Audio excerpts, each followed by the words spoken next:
नमस्कार मित्रांनो, माझ्या चॅनलवर स्वागत आहे तुमचं। आजचा मुद्दा असा आहे की बघा, कालची गोष्ट आहे। नांदेडला एका गाडी खाली टू व्हीलर गेली। गलती कोणाची आहे ते माहित नाही, कारण का जास्त करून तर मोठ्या गाडीचे ॲक्सिडेंट लेफ्ट साईडकडून होतात। कारण का आता सिग्नलवर गाड्या जे आहेत असे खाली लावतात भिडून, कारण का आता लेफ्ट साईडचं पुढचं काही खालचं दिसत नाही आणि खाली जे आहे काही दिसत नाही। आणि मग लोक म्हणतात की ट्रकवाल्याची गलती आहे। सिग्नल जेव्हा बी मोटरसायकल लावतात तेव्हा गाडीचा थोडं असं पुढे एक दोन हात म्हणजे ड्रायव्हरला दिसलं पाहिजे, अशी गाडी लावा। तुमचा जीवाला धोका होणार नाही आणि आम्हाला काही होणार नाही, कारण आम्ही जाणून बुजून कोणाचा जीव घेत नाही। आणि कारवाल्याला माझी एक विनंती आहे की गाडी सिग्नलला जवळपास लावसाल तर गाडीचा पुढे लावा, एकदम समोर, कारण का ते ड्रायव्हरला दिसली पाहिजे। लेफ्ट साईड कसं काही दिसत नाही, मग लागलं तर मग ते दोघांचं पण वांद होते। त्याच्यामुळं आणि सरासरी तर गाड्यावर जास्त करून 90% मुलं नाहीत, किन्नर नाहीत। त्याच्यामुळं 10 ते 15 मिनिटाचा उशीर होईल, मात्र गाडी एकदम तुम्ही गाडीच्या समोर लावा, कारण का जवळ लावू नका सिग्नलला। कालची गोष्ट आहे, मी काल आंध्रामध्ये होतो। एक अण्णाच्या गाडीच्या बाजूला मी लेफ्ट साईड होतो, अण्णा राईट साईड होता। अण्णा संग मुलगा नव्हता। अण्णाला मी सांगितलं की बाबा तुझ्या खाली मोटरसायकलला थांबल्या, नाही सांगितलं असलं तर मोटरसायकलला 100% अण्णा उडीत होता। मग म्हणत होते अण्णाची गलती, अण्णाची त्याच्यामध्ये काही गलती नव्हती। त्याच्यामुळं कधी गाडी लावल्या मित्रांनो, सिग्नलला मोटरसायकल सांगतो मी, सिग्नलला कधी पण गाडी राईट साईडकडून ठेवा, कारण का राईट साईडकडून सर्व ड्रायव्हरला दिसते। आणि गाडीच्या असं पुढं लावू नका, कारण का समोरचं काही पण दिसत नाही। तुम्हाला दाखवतो डेमो, तुम्ही बघू शकता। पुढे आता हे राईट साईड तुम्ही बघू शकता, काही तुम्हाला दिसत असेल का? खालचं काही पण दिसत नाही, 10 फूट गाडी वर असते। त्याच्यामुळं टू व्हीलर सिग्नलला जवळ असेल, ट्रॅफिकमध्ये कुठं पण सिग्नलच नाही, ट्रॅफिकमध्ये कुठं पण तुम्ही गाडी जर लावसाल तर गाडीचा एकदम पुढे लावा, कारण का त्या ड्रायव्हरला दिसलं पाहिजे।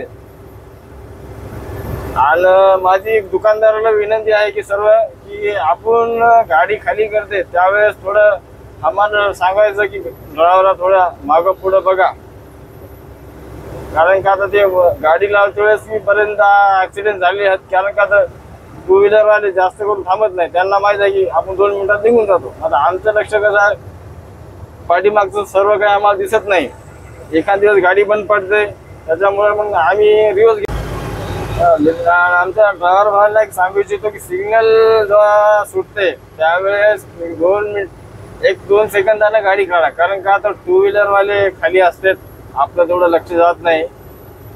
त्याच्यामुळं 1-2 सेकंदाला काही फरक पडत नाही। 2 सेकंद झाल्यानंतर जे गाडी टू व्हीलर थांबली असेल पुढं तर ती निघून जाते।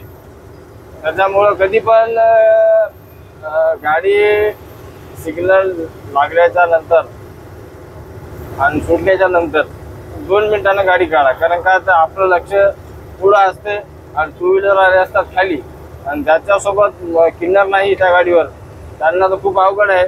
त्याच्यामुळं किन्नर नसेल तर 1-2-3 मिनिटांना गाडी। आणि मित्रांनो, टोल नाक्यावर बघा, आता माझ्या पुढे एक टोल नाका आहे आणि टोल नाक्यावर बी आता कुठं कुठं टोल नाक्यावर जास्त गर्दी असते।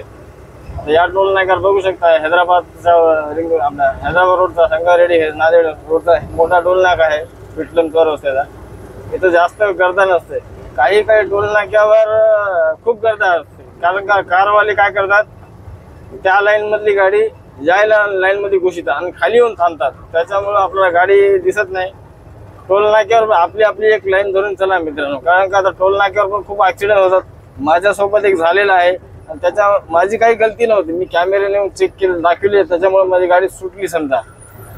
आणि अशी आपली लाईन धरायची आणि चलत राहायचं अशी मित्रांनो, कारण का इथून पुढं जास्त मोटर लाईन मध्ये ड्रायव्हर होणार नाही। कशामुळे होणार नाही, कारण का रोडला खूप त्रास आहे। आम्हाला माहित आहे, मी गाडी लाईन मध्ये 15 वर्षापासून आहे, मला इलाज नाही, गाडीचं तर जावं लागेल। आता इथून जे होतील तर वरच्यावर ड्रायव्हर कमी होत चालेल। कशामुळे तर बाहेर देशात बघा तर ड्रायव्हरला खूप सुविधा आहेत, आपल्या इंडियामध्येच ड्रायव्हरला सुविधा नाही, त्याच्यामध्ये प्लस चोर माणूस रात्रभर गाडी चालिते, सकाळी सकाळी कुठं झोपायचा विचार केला तर तिथं चोरी होते. चोरी जर झाली तर मला काय म्हणते ते मला काही सांगायचं नाही. आपला एक तर मोबाईल निघून चोरीला होते, गाडीतलं डिझेल जाते, खिशातले पैसे जातात. तिथं माणूस काय करणार? आपण 1000-1500 किलोमीटर लांब राहतो, तर माणूस त्या ठिकाणी काय करणार आहे? एक तर कॉन्टॅक्ट नंबर असते कोणाचा, एक तर खिशातले पैसे पण निघून जातात आणि चोरी होते. त्याच्यामुळं कसं आहे, वरच्यावर ड्रायव्हर कमी होत चाललेत. या कारणामुळे ड्रायव्हरला खूप त्रास आहे. समजा बाहेर देशात आपल्या इंडियाचे ड्रायव्हर कॅनडामध्ये जाऊन ड्युट्या करत आहेत, कारण का तर तिथं सर्व सुविधा आहेत आणि त्रास नाहीत. आणि ड्युटी तिथं 8 तास 10 तास ड्युटी आहे, इथं 24 तास ड्युटी करावं लागते. मित्रांनो, आम्हाला झोपत असते ते 4-5 तास, त्याच्या व्यतिरिक्त आम्ही झोपू शकत नाही. कारण का पार्टीचे फोन येतात, पार्टीला काही घेणं देणं नसते. गाडी तुम्ही किती तास चालवा, आमची गाडी 2 दिवसात पोहोचते, तिथं 3 दिवस लागतात. तिथं म्हणजे आम्हाला 2 दिवसात आमची गाडी पाहिजे. याच्यामुळे काही ड्रायव्हरचे जीव गेलेले आहेत. आणि इथून पुढं मित्रांनो, कारण का ड्रायव्हर लाईन मध्ये एवढे कमी माणसं भेटतील, कारण का आता माझी लास्टची पिढी आहे. समजा इथून कोणता ड्रायव्हर होणार नाही, झालं तर कोणती ती छोटी मोठी गाडी चालवलं. समजा आता हे सूरज आहे माझ्यासोबत, सूरजला यावर्षी मी गाडी शिकणार आहे. आणि सूरज म्हणते अण्णा मी पिकअप चालले. समजा आपलं काम आहे, सूरज माझ्यासोबत 4 वर्षापासून आहे. 1-2 महिना करते आणि पळून जाते. आणि आम्हाला इथपर्यंत यायला मला 5 वर्ष मी समजा किनारी केलेली आहे, त्याच्यानंतर आज इथं बसलेला आहे. सूरज म्हणते अण्णा मला लगेच गाडी दे. रोडचा अनुभव पाहिजे, रस्ते माहीत पाहिजे. गाडी शिकून तरी काय करणार? गाडी शिकल्यानंतर रोडला माहीत पाहिजे, कंपनी माहीत पाहिजे, गाव माहीत पाहिजे, गाडी कुणीकडून जाते ते रस्ता माहीत पाहिजे. असं असते मित्रांनो. आता कारवाल्याचं कसं असते, 1 महिना ड्रायव्हिंग शिकली, दुसऱ्या महिन्यात स्वतःची गाडी घेतात आणि रोडला गाडी काढतात. अनुभव काही नसते, त्याच्यानं रोडला ऍक्सिडेंट जास्त होतात. त्याच्यानं सूरजला म्हणतो तू जेवढा दिवस तू किनारी करशील तुझा अनुभव जास्त येईल. कारण का आता गाडी लाईन मध्ये अनुभव जास्त गरजेचा आहे. आता मी 15 वर्षापासून ड्युटी करतो मित्रांनो, 10 वर्ष झालं गाडी चालवतो.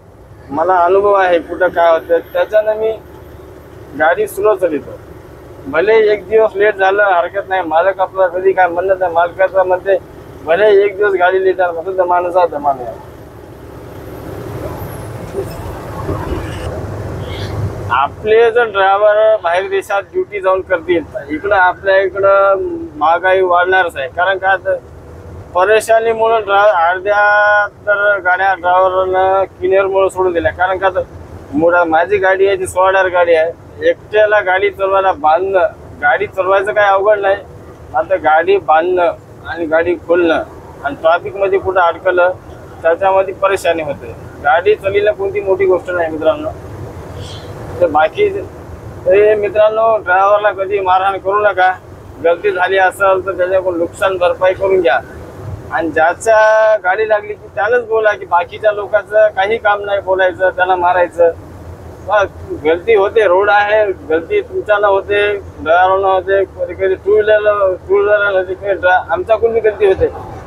एकूण एकाला सांभाळून घ्या. कारण का आता मार म्हणून तुम्हाला काही भेटत असेल तर तुम्ही मारा. मारण्यामुळं काय होते, काय भेटत नाही. त्याला 2 मारसाल ठीक आहे, ते तुमचं नुकसान भरती करून देईल का? देणार नाही. त्याच्यामुळं होईल तेवढं बाहेरच मिटून घ्या आणि त्याला मारू नका. मारून काही उपयोग होणार नाही, त्याच्यामध्ये कोणाचाही फायदा होणार नाही. आणि पब्लिकचा याच्यामध्ये काही फायदा नाही.